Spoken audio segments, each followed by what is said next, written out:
Salut tout le monde, dans cette petite vidéo brique aperçue où aujourd'hui on va découvrir ensemble le petit set Micro Fighter du Razor Crest, le set 75-321. Alors c'est sorti tout début janvier cette année évidemment, et petite différence, regardez, il n'y a plus de série, alors que l'année dernière on avait la série 8 avec deux sets au programme. Cette année on a l'air d'être un petit peu chichement représenté avec l'absence d'une série 9, voilà, et on n'a qu'un seul Micro Fighter où l'année dernière on en avait eu deux. Écoutez, sans plus de cérémonie, je vous propose qu'on regarde un petit peu ce Micro Fighter pour savoir si vous devez ou non investir dans l'acier Beskar. C'est parti.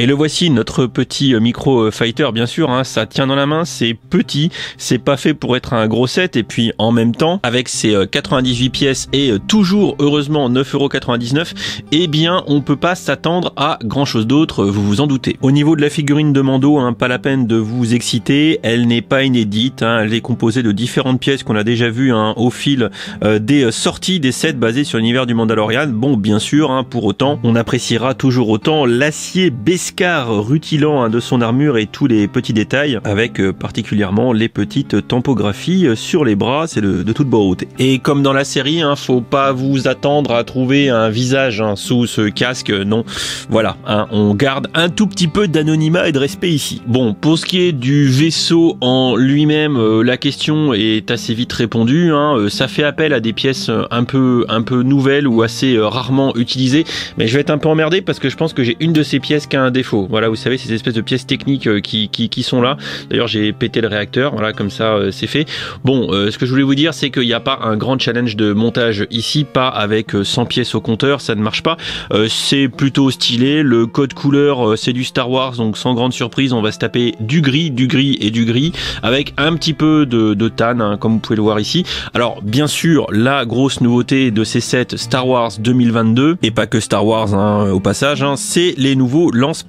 Regardez, ces lance-patator qui sont du coup un petit peu rectangulaires. Regardez la vue de face. Franchement, je trouve que c'est plutôt très sympa.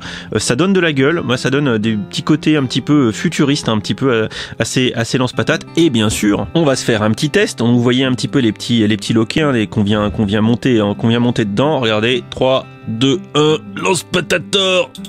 Voilà, ça marche très bien.